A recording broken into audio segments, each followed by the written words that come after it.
Hello everybody and welcome back. This is kind of an odd video and I want to keep it short. So there's no review item here because the company that sent it to me wanted it returned and I never got a replacement.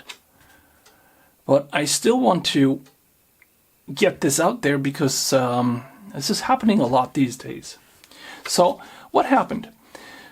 About 3 months ago, I got a request for a product placement. Not a review, just something that I would put in my video and that I should talk about in a positive sense. And I declined, but I told them I would gladly do a review. And it was for a power bank, one of these new things that are on all the channels. Everybody just has them right now. And it was one of the greatest things. It was all new. It was designed by a small team from China who were going to put it on Indiegogo, I think, and it was going to be super great. Only that it wasn't. In fact, it was really bad, which led me to tell them, I'm sorry, it's bad. And at first, they were very forthcoming. They put me in touch with one of their developers, and he was very nice. He was telling me a lot of stuff, but as it turns out, he was telling me the wrong message. He was telling me that they skipped on their homework, and well, that communication ceased pretty quickly. So what was happening here? I got this box.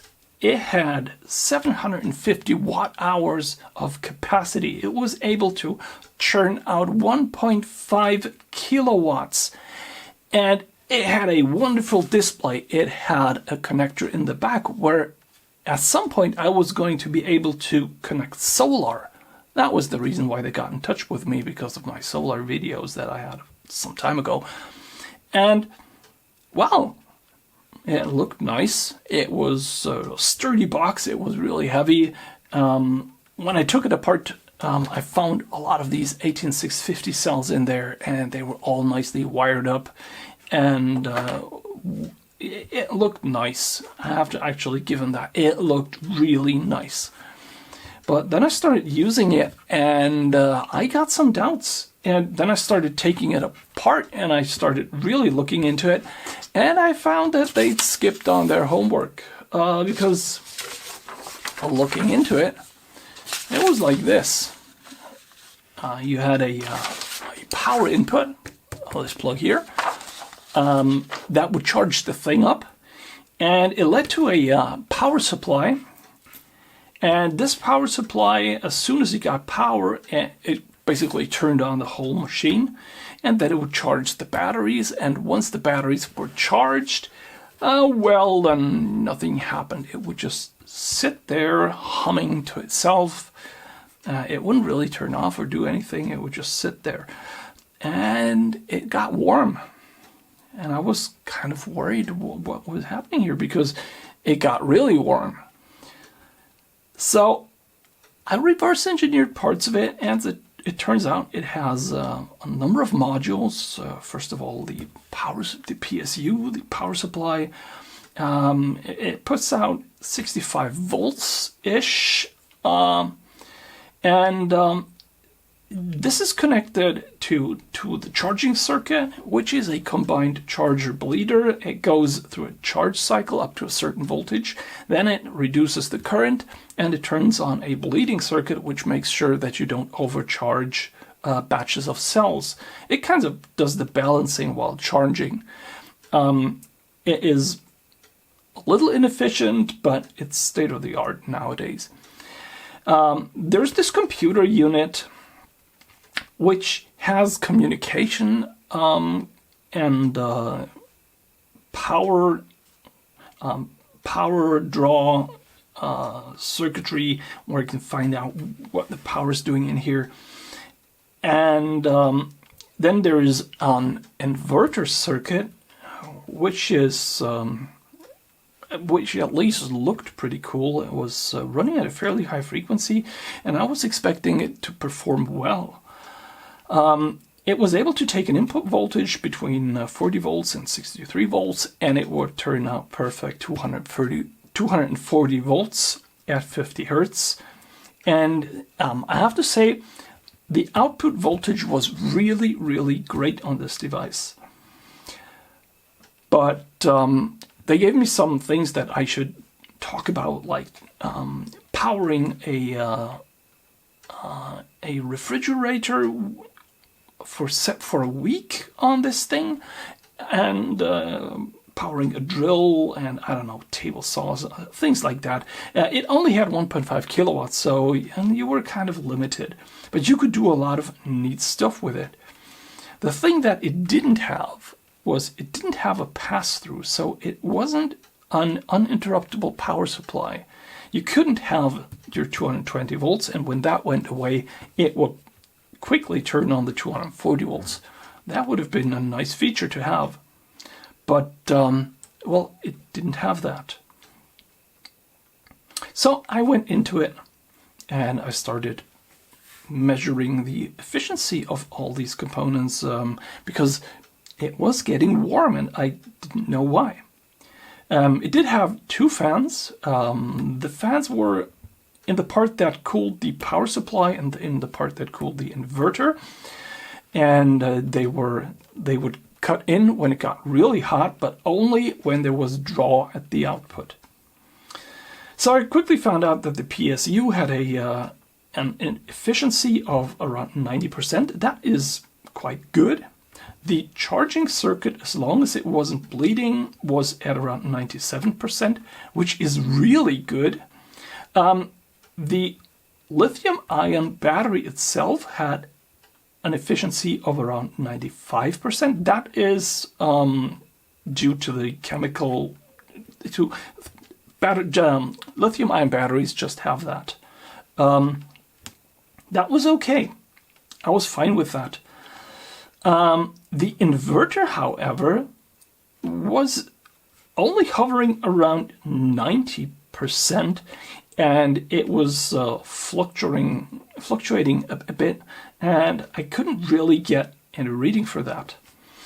And when I was done with that, I measured the idle power draws of all the components, except for the computer that interconnects everything, which I had to test separately because it was basically always on, and I couldn't really get parts of it to turn off. That was the other thing that was really weird about it.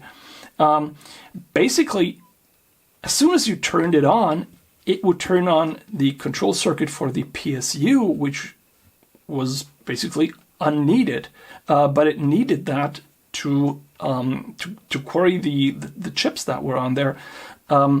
And it was kind of an odd setup. So if you flip the switch, all of this would turn on. I would have expected just the things that you need, like the lithium-ion battery controller and the inverter to turn on, but it didn't.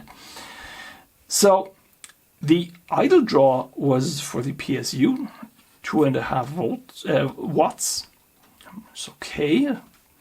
The charging circuit was drawing 3.5 watts, which is, well, also okay. The inverter, even though it wasn't doing anything, it was just churning out 240 volts, was consuming 11 watts. That was more than I expected to find.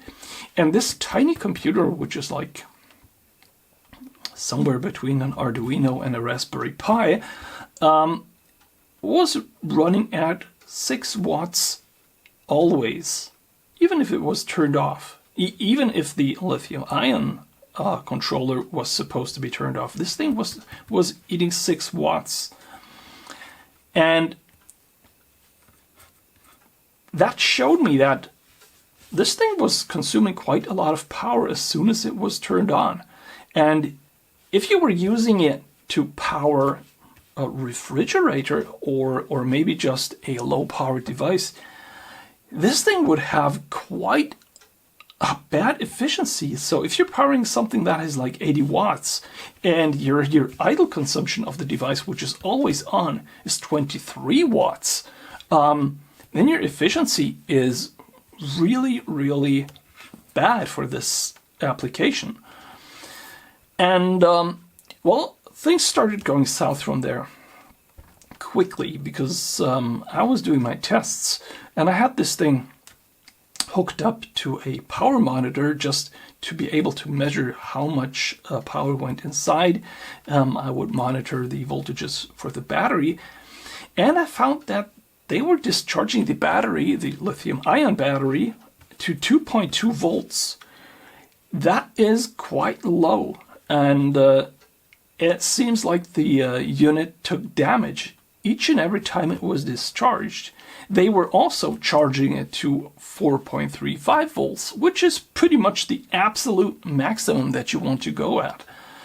So, while my first charging attempts showed the lithium-ion battery to have 765 watts, the second one just had 701, then we went to 630, 601, and 580. And that's why I just terminated the whole thing. And when I got in touch with the guys that supplied me with it, who were apparently the makers, and well, they didn't like what they were hearing, and but I had all the paperwork. I could just show them what I'd measured. I could measure it live on camera, and so they basically asked me if I could send the unit back, and so the nice little power box that they sent me went back with DHL to some distributor in Germany who basically sent it back to them, or I don't know what he did with it. And that's when things went really south, because all I didn't get a replacement that they promised me. I just got an email telling me that they were no longer interested in having a review with me, and that I would not be getting another unit, and that if I was to basically publish any footage, any video material showing the device and showing what had happened, they would go out and sue me.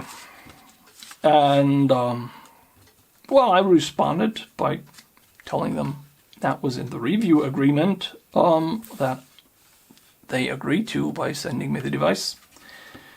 And they haven't responded since, but this is like, this is 2 months ago, so I think I'm in the clear. I'm not going to show any pictures from the device. I'm not going to tell you the name, but because they're an Indiegogo campaign, they should surface sooner or later. And if they do, I'm going to get another one of them and review it. Maybe they've taken the time to do their homework. Could be, but I'm not sure of that. I have a suspicion. Not sure of that either. Maybe this wasn't meant to be used with lithium-ion batteries. They had the charger configured wrong, maybe for LiFePO cells, but the maximum voltage doesn't actually match that, so something is really wrong in here. But I think this actually shows something, and that is that these power boxes, and they're so neat, you can just charge them up and take them with you, and you can just use them everywhere, and it's really handy if you go somewhere where you're off-grid. But you should know one thing: these things are not efficient, and they're not good for the whole ecosystem and everything. If you use a solar cell to charge them up, everything's fine. But regarding power consumption and saving energy, these things just take the biscuit. I mean, if you're using this to power a refrigerator, or just to, I don't know, to charge up your cell phone, get a power bank, not something like this. This is a wasteful use of lithium-ion batteries. This is just overkill.